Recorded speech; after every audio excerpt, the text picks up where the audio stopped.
Mga kart lover, mga kababayan, Happy New Year sa lahat.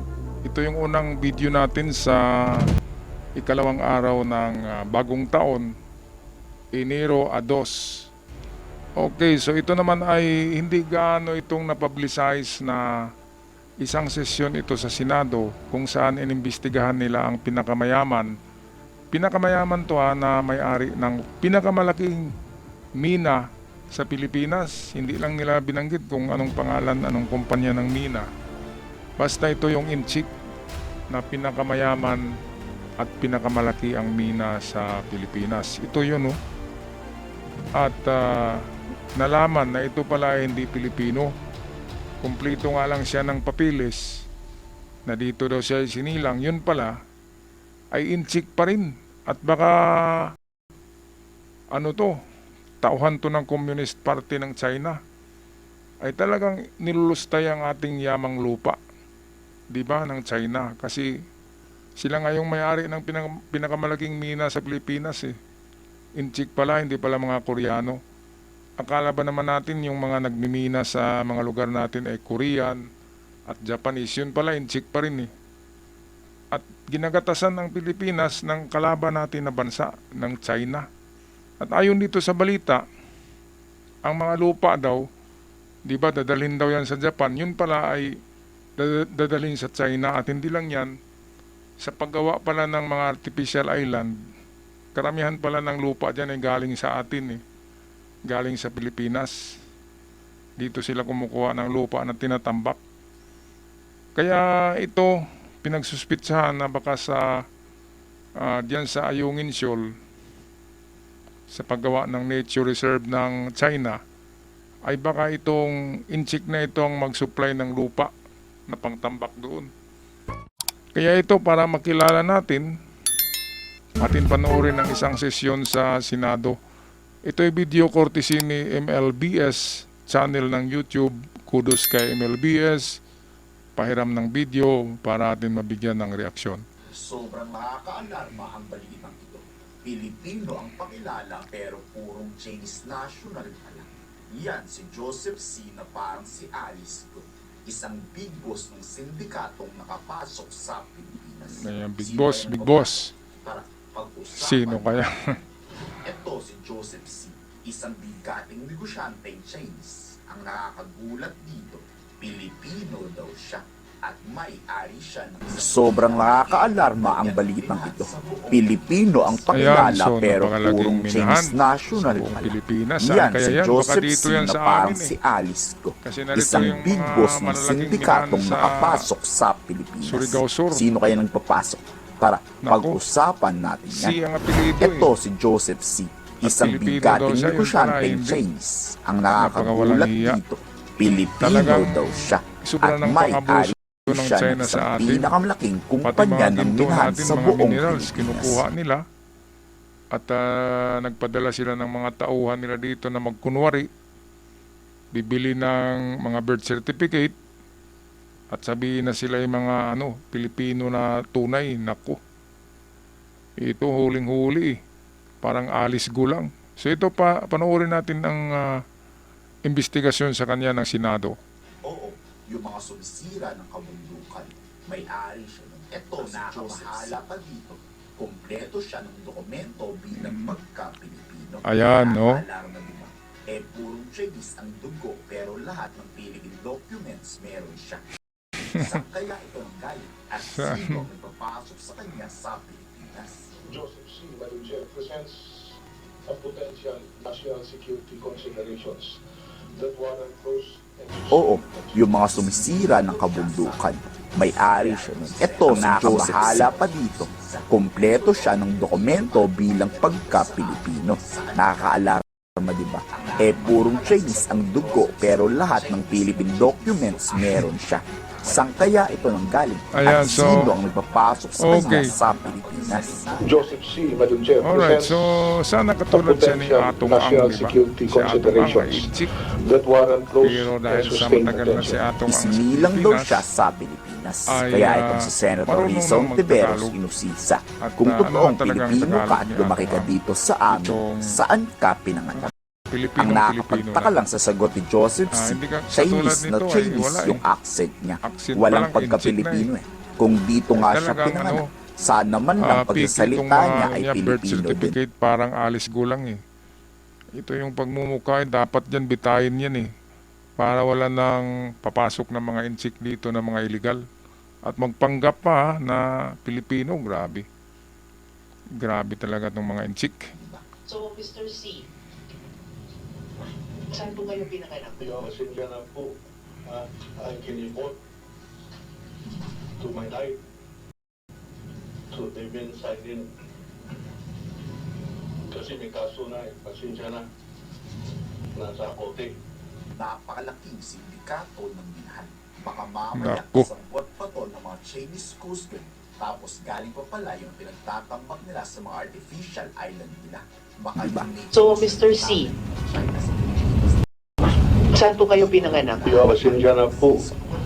I can report to my life. Okay, balik tayo dito sa So, they've been paggawa ng silent. nature reserve, sa paghahakot ng lupa, di ba? Kasi may kaso na Kahit eh. dyan ka lang Pasensya na. kukuha sa karagatan ng Nasa Baho de kote. Masinloc, Pilipinas na yan eh. napakalaking sindikato So, ng minahan. lupa Baka pa rin yan mamaya ng kasabot Pilipinas, pa to ng buhangin mga ng Chinese Pilipinas, Coast bato ng Guard. Pilipinas, Tapos ang galing pa pala pinagtambak yung dyan sa pinagtatambak nature nila reserve. sa mga artificial island Ngayon, nila. para mas Baka yung magandang nature klaseng reserve na lupa, itatayo ikukuha ng China sila sa sa mga Pilipinas minahan. din galing.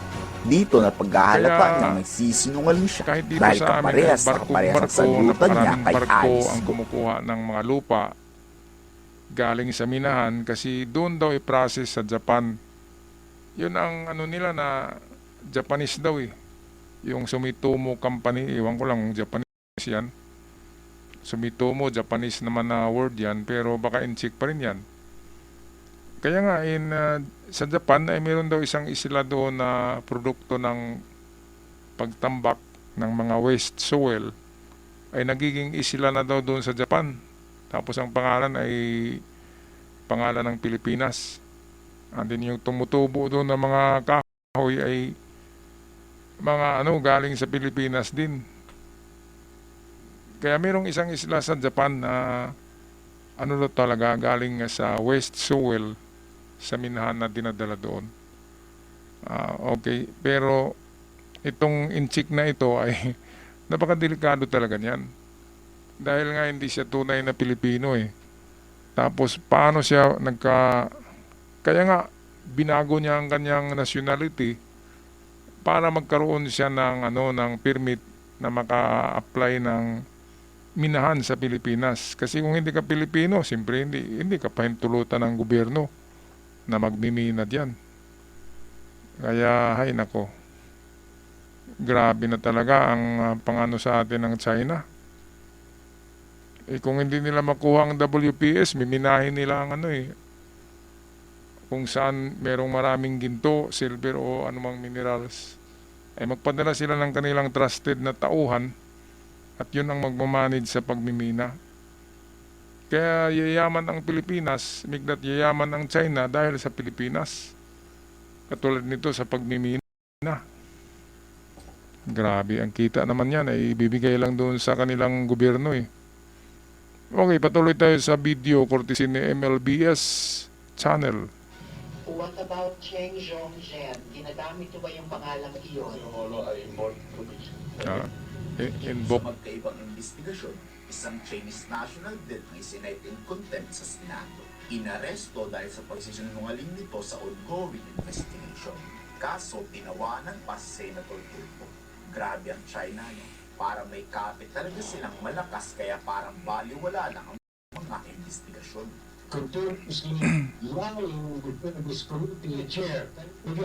What about Cheng Zhongzhen? Ginagamit niyo ba yung pangalang iyon? Ano ay more to be. Sa magkaibang investigasyon, isang Chinese national din ang isinight in contempt sa Senado.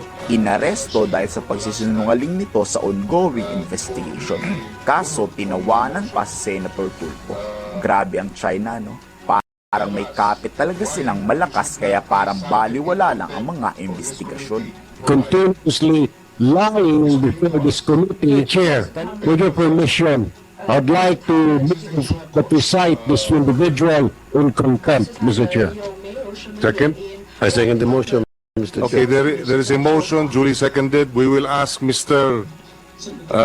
Shi for the last time before we rule on the motion. Tell us why you should not be cited in contempt of this committee for lying. Explain to us. 告诉他们 Defend yourself. 告诉他们 This is a show cause order. 告诉他们有没有什么原因让他们不相信你是在说谎？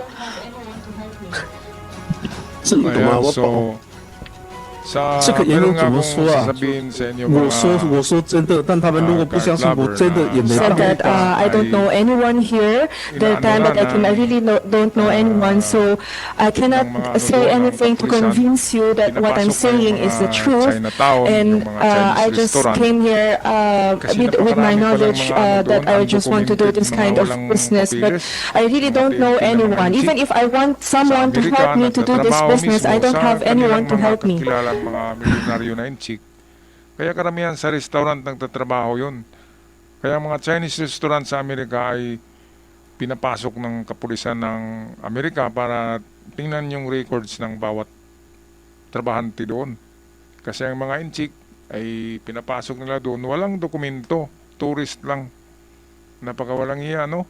Grabe yung mga inchik. Pati Amerika ay pinapasok din eh. Australia, Canada, napakarami hanggang Europe yan eh. Kaya nga sa panahon daw ni Kristo ay hindi sana maipako daw si Kristo kung walang inchik.